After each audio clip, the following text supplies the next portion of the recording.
Good evening. Welcome to the Tuesday, November 19th meeting of the Transportation Committee. We have many of our members of the committee here, as well as several staff members tonight. So first order of business is the call to order. Our second order of business is approval of minutes from our October 15th meeting. I don't know if anybody had any comments, questions on those? None. Seeing none, all in favor? Aye. Aye. Okay. Those are approved. So we'll jump right into our committee discussions. So first item tonight is the Watersong traffic review. So this is something we had a while ago and a request for some additional signage in that area. I know Amy's kind of prepared a sketch tonight of where to relocate some signs, and I'll have her walk you through that.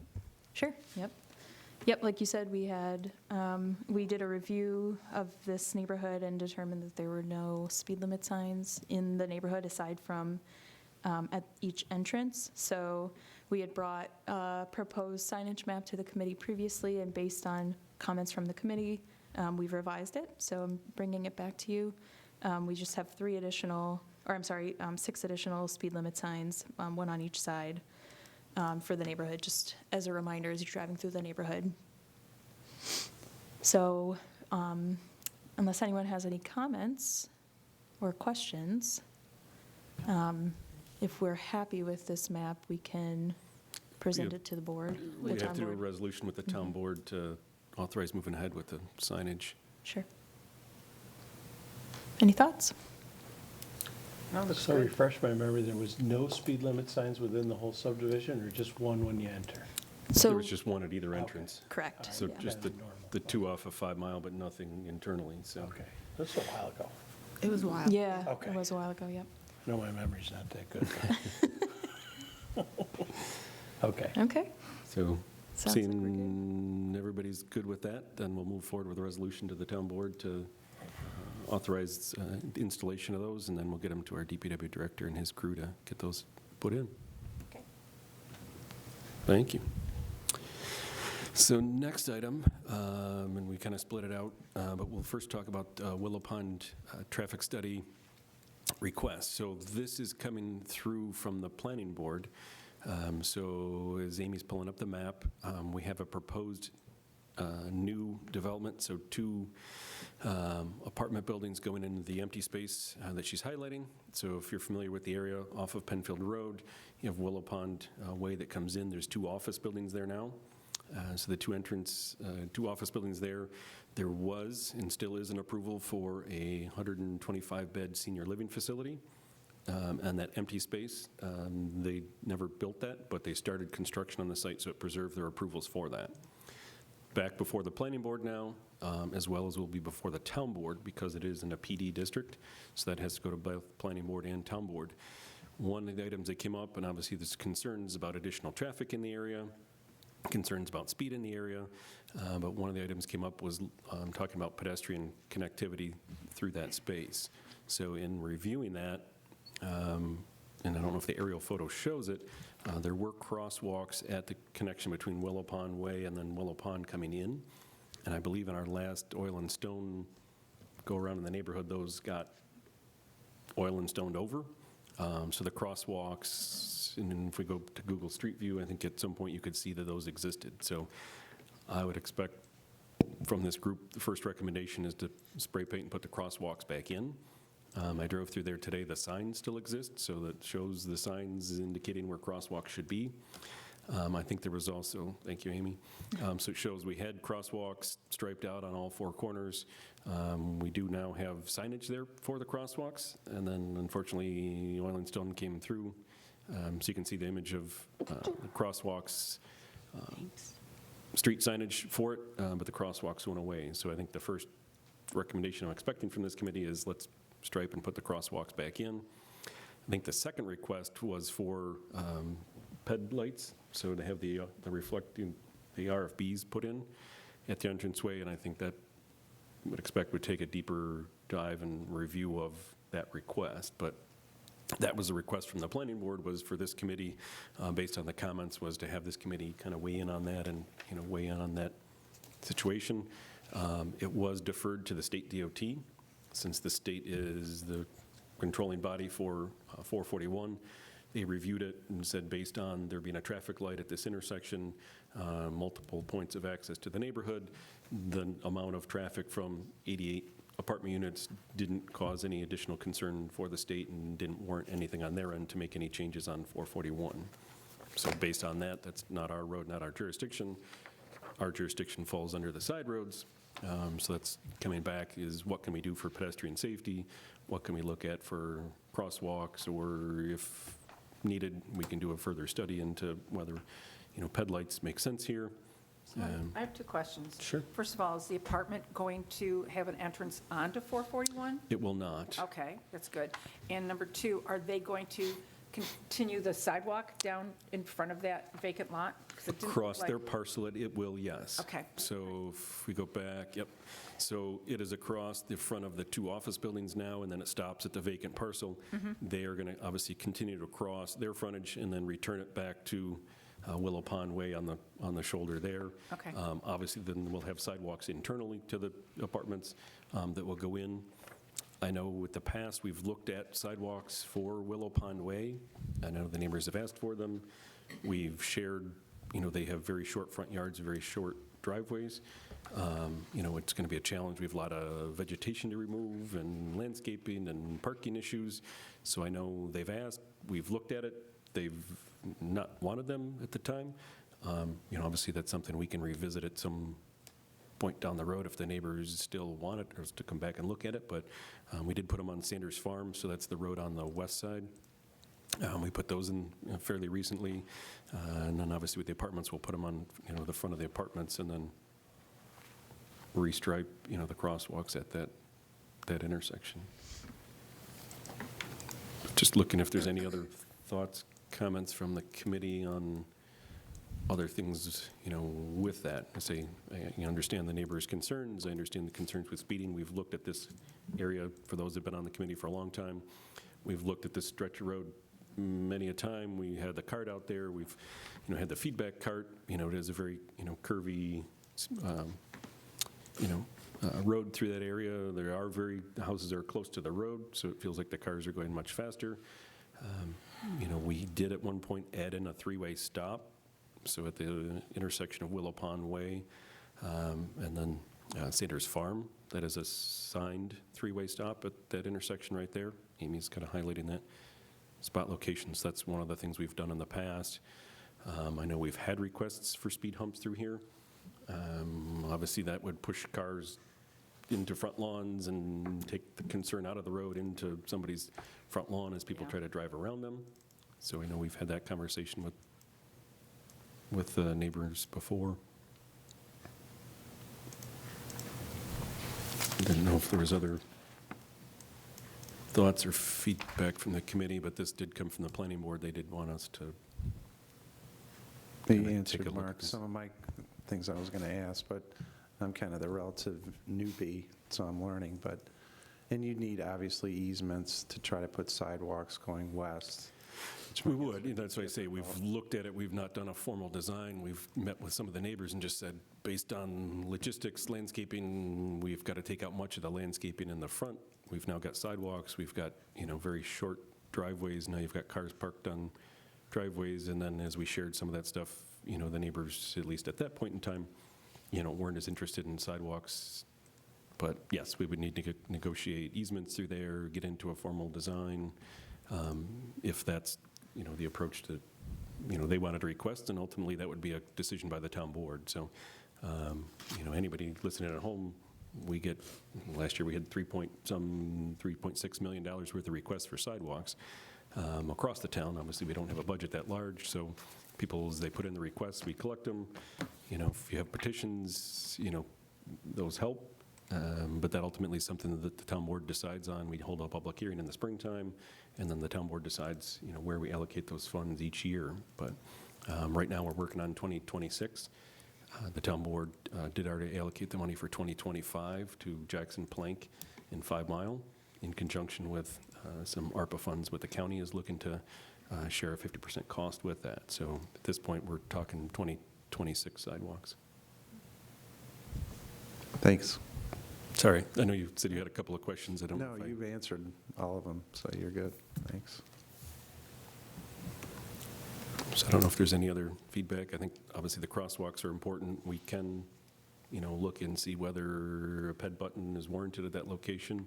That requires additional study, and that's one of the items we're discussing later tonight is our standard policy for that and how, we go through that and how that's analyzed and, what metrics go into that.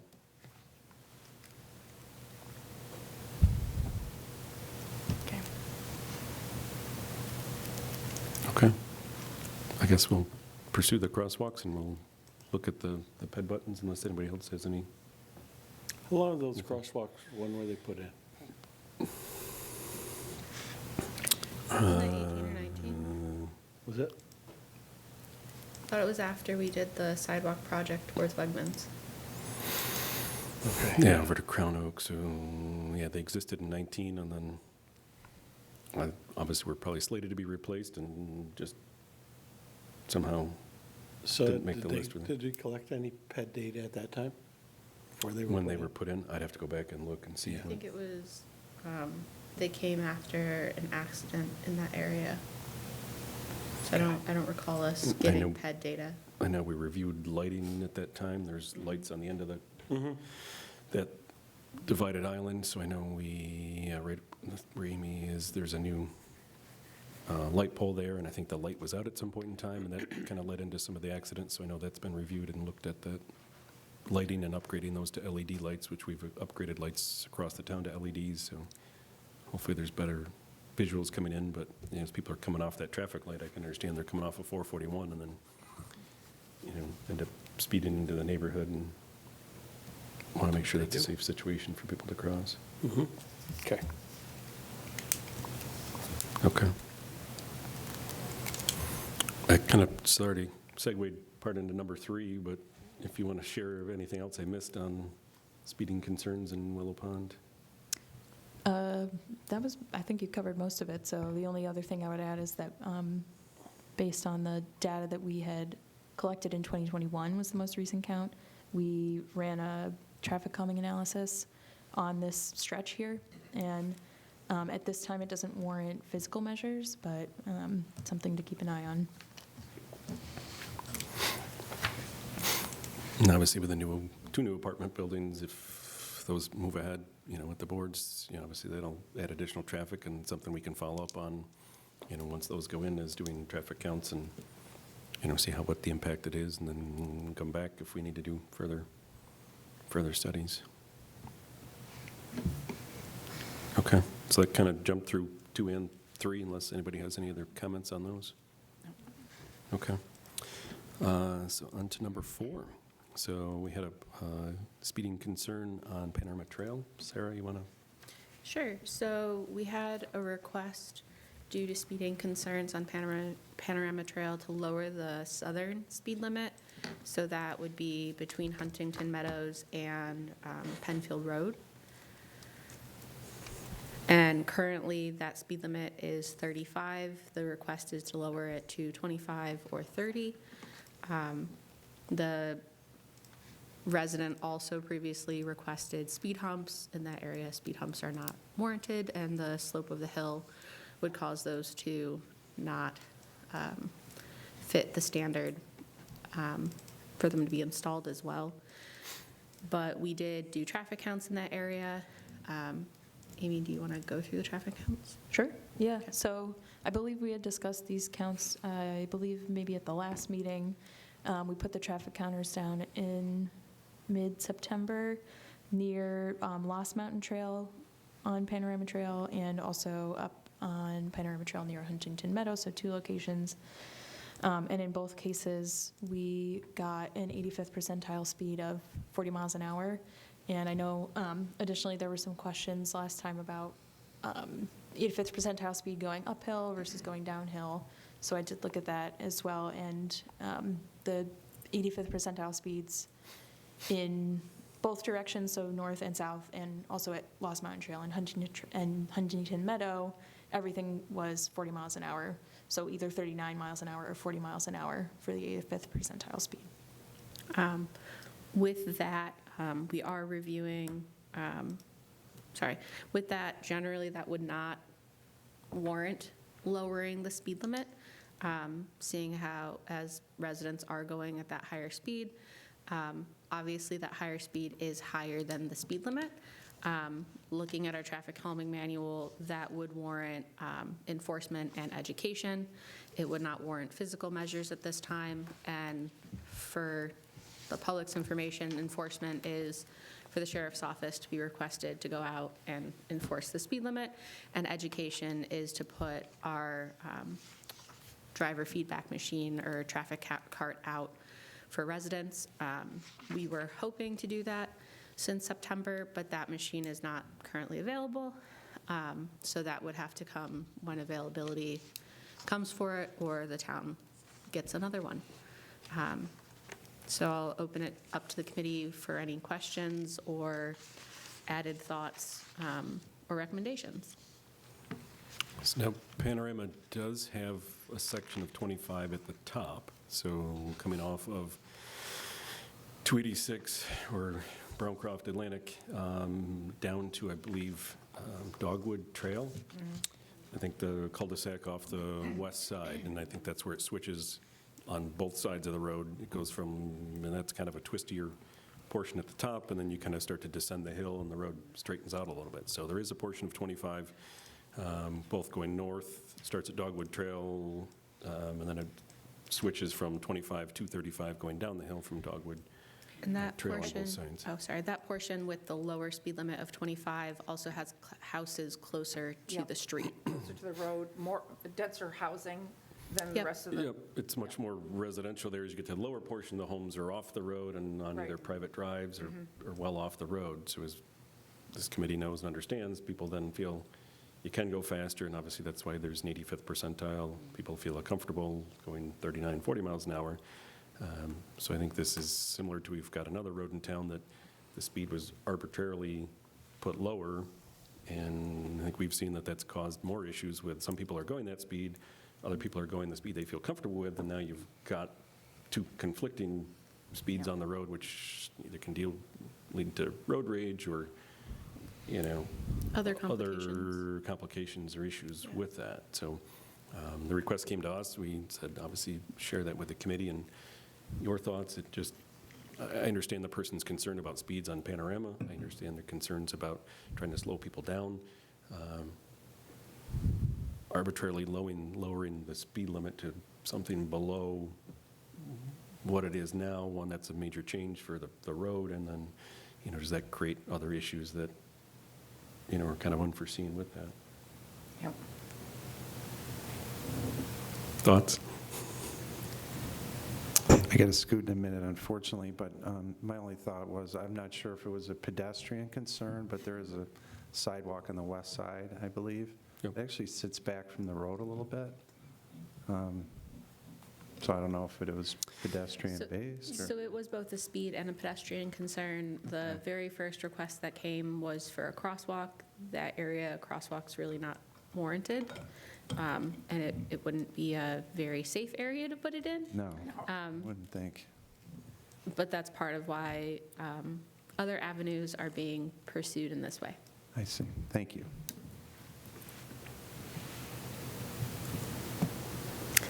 Any other comments or recommendations at this time?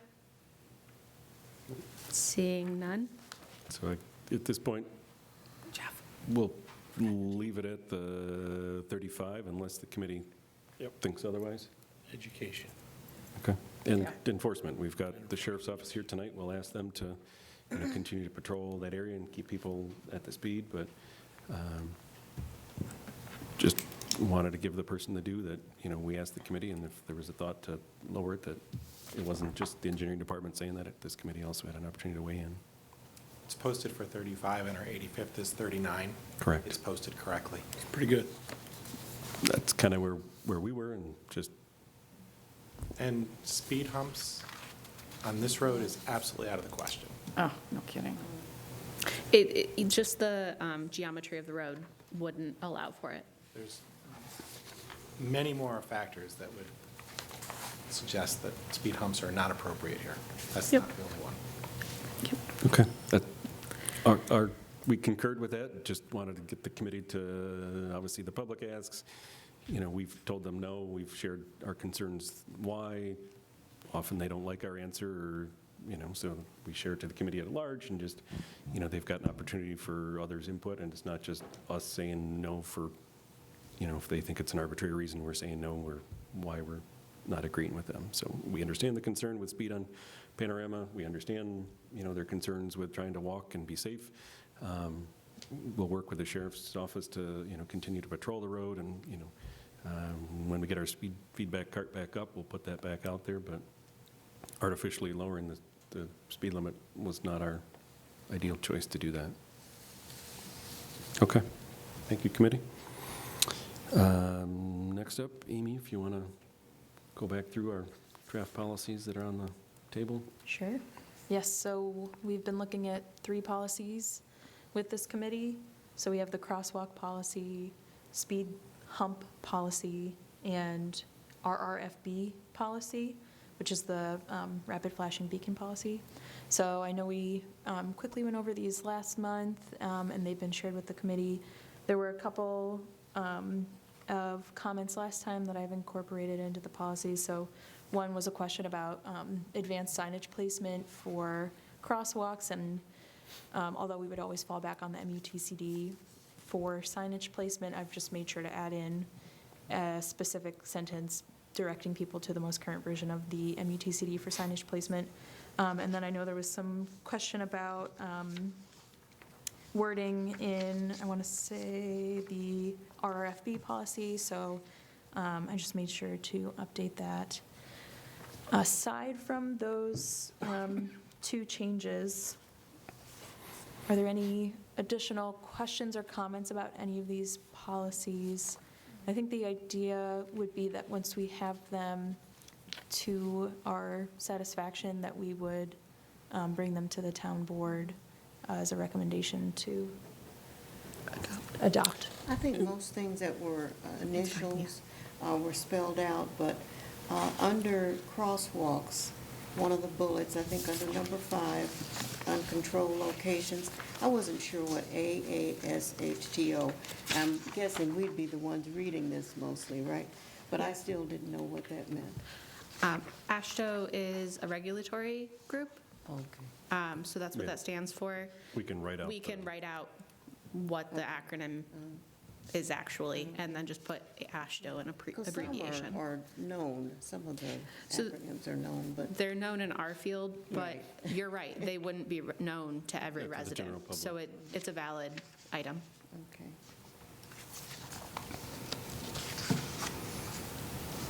Well, then what's MUTCD? That's the manual on uniform traffic control devices. Yep, so that's the federal That's the- standard that we follow, all communities follow, that Gotcha. sets where we post signs and, where signage gets placed, distances for crosswalks. So that's the book of, standardization to make sure between community to community and town to town that it's standard across the country. Okay. But again, that's something we can spell out and then, give people, I wouldn't say links to it. It's hard in a Right. paper copy, but at least, tell people what it is, and then they can obviously then go look it up and then understand where that information's coming from. Would it be, I guess this is more of a question for Dan, would it be appropriate for this to reference the state supplement as well? For each or for a specific policy? Yes, it would be. Because the manual in and of itself is the federal, then there's always a state supplement, which not necessarily provides the town a lot, but it provides more consistency amongst the region, right? So if they're doing it, then, And if that ever changes, then at least, as we always try to do in our Yeah, you code or follow. policy, Yeah. we reference the MUTCD, we'll reference the state supplement, and if that tweaks, changes Most along the current, way. just reference the most Most current current. version of it, that changes, then we're not already out of date, not out of compliance, but out of date already. Okay, Okay. yeah, we can definitely add that reference. Can you resend the most current versions of these policies? Yes, I believe they went out in an They're email. part of the invite, I think. Yeah, I think they were part of the invite, but. Linda usually puts we this can an forward that. attachment into the calendar. Yeah. That's what I thought, but I didn't see it. Maybe I didn't. Okay. Yeah, we can share those, and then I found it. They're at the bottom. At the bottom. Google strikes. So at some point, if the committee is supportive of, it may not be the exact final, the town board would likely set a public hearing on these policies. So if we're comfortable with where they're at this point, we can work with the town board to find a date to set a public hearing on them, get input on it.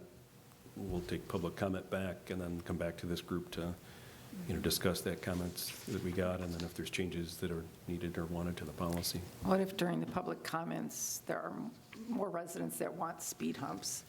I mean, I've always felt like Huntington Meadow was it, and we weren't going to be doing them anyplace else because, for so many reasons, but I mean, obviously, it's got to come back to this group, and just because it's a want or desire doesn't mean that one meets the requirements. There are standards set up of, For a point of order, do we have the policies go to the town board? Or are they more so procedures and policies for how we follow through with our job? that's something we need to clarify with council. So Okay. if we're going to, are we adopting it as an official town policy, or is it rules and procedures for this committee and we're following? So I guess that's something I'd like to follow up with council, is how do they, yeah. or does he see that best, or how does he 'Cause want to handle that? That'll change whether or not it has a public hearing, just for everyone else's Yep, so understanding. we've got some policies. The sidewalk policy is a town board adopted policy on how we handle sidewalks across the town when they're installed. Obviously, other policies and procedures for each board and committee is how that's handled, so. Thank you Guess for we'll- that clarification. Oh, thanks for asking. So if you have any final comments, please send them in and we'll compile those. And if not, we'll talk to council in the meantime and then discuss whether we had to do a public hearing or if it's just adopted by this group. We'll come back and have this group, vote to adopt those internally, or whether the town board wants it as a public policy to adopt townwide. For the speed hump, had you done a side-by-side comparison with like the city of Rochester speed hump? This is very close to that. That's what I thought. It's incredibly I wanted to have close. them side-by-side, but if it's been Yeah, done. we've then got I it won't It's do been it. from the county, the county shared theirs, and then we, Well, the tweaked county with the doesn't county. have a speed hump Or policy. maybe it's The the city city. of Rochester. Yeah. Yeah. Yeah, it's, The county it's doesn't have very close to theirs, except some of theirs wouldn't be warranted in Penfield because of the difference in the streets. Like, we Yeah, don't they have have it, specific like, none of our streets are as requirements, yeah. small as some of theirs are, so Okay. those types of things were not included in ours. I thought it probably was, I just wanted to confirm. Okay. Thank you for asking. Okay. Any other comments? Okay. So traffic concerns of other jurisdictions. I'm sure as the public is aware, and as well as members of the committee, we did have 2 fatal accidents in the last period. None of them happened on town roads. One was a fatal car accident, failure to negotiate a curve on Atlantic Avenue. I'm sure the state DOT is looking into that, so we'll follow up with the state on their review of that, as well as the police department. And then the other was a pedestrian accident at 5 Mile in Wayland. Both of those are county roads, and I'm sure the county is investigating those, and as well as the sheriff's office with that. So just want to acknowledge both of those. A little PSA, please ask the public to, 1, be aware. Obviously, a lot of deer this time of year. First off, slow down. It's getting dark earlier. Please be aware of pedestrians, animals, that are out there, and please drive safe. So a little shameless PSA plug in the middle of that, but did want to acknowledge that those 2 agencies, I'm sure, are looking at those accidents that don't directly fall under the jurisdiction of this committee, as they're on county and state roads, but did want to acknowledge those in the public and with the committee. We have 2 held items. We've got some field work to need to do, and then follow up with the town board on those. And then we have 1 item of new business, just to share with the committee. We did recently receive a letter from the state DOT. So they had received a request for a 3-color traffic light at the intersection of Liberty Street which is across from Mott's Lane and 441. We've talked about this before, but somebody submitted that. The state has reviewed it. They looked at the accident history, they looked at the traffic volumes, looking at all that stuff that in their determination doesn't meet the warrants for that. So they just CC'd us on that letter that went out back to the resident, letting them know that they did review it. They did look at, the timing of people coming out of the cross streets, looking at, the accident volumes and everything else. So the letter went back to the resident, letting them know they reviewed it, but it doesn't meet the warrant for a traffic light at that location.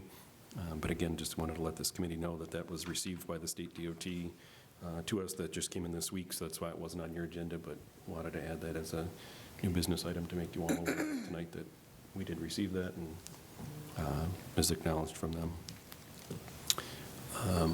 It's a pretty frequent request and a pretty standard response. I think the frequency, just did it probably 2 years ago, 3? Every couple of years. Every Comes couple up every years, couple yeah. years, and I know Nothing changes. there's a current Facebook group, and I thought maybe some people be here tonight, that's requesting of the state DOT looking at the 5-mile 441 intersection. Again, that's not under this committee's jurisdiction, but they're asking for longer turn signal timing and everything else, so. Yeah, I'm I saw assuming- that on Facebook, and I thought, oh, let me respond, and I thought, wait a minute, no. So, Not going to get into again, I thought we may have residents here tonight or watching at home. Again, it's a state intersection, since it's between a state road and a county road. It falls under the highest jurisdiction, which is the state. So the state of New York will, if they get that directly, besides Facebook, but if they get that request directly to them, Yeah, it sounded like they were putting together a letter to the board, to us. it's where it went initially, and then our communications people follow that. So again, we'd have to share with the residents. It didn't come directly to us, but Okay. staff members kind of tracked the stuff on Facebook, saw that and said, hey, it may be coming to us. I think other people weighed in on Facebook and said, no, it's a state of New York thing. You should seek out and, petition the state of New York for Yep. said change. So if anybody's watching tonight, just again, acknowledge that It it sounded, doesn't come under this group. I was following that. It sounded like there was something wrong with the light, and that they had already fixed it, whatever it was. That was because the turn light was like boom, like 2 cars got through, and that was it. And I think whatever it was, just some It's sort fixed of and- malfunction, they fixed it. Okay. So Yeah, hopefully at they're happy times now. That gets off cycle and they Yeah. need to tweak it, so maybe that was the fix that was needed, but I know that's something we've talked about at length and people have come here for and had requests for longer this time or longer on that turn arrow, which obviously takes away from the mainline traffic, but Yep. again, doesn't fall under the jurisdiction of this committee, but just again, wanted to acknowledge that for the public and for the group. Any other new business? Okay. Seeing none, our next committee meeting will be February 18th. So given the holidays, this group is off for the holidays. So happy Thanksgiving, Merry Christmas, Happy Hanukkah, Happy Holidays to all. Thanks for coming tonight. And we will adjourn this meeting at 5:33 PM. Okay. Thank you.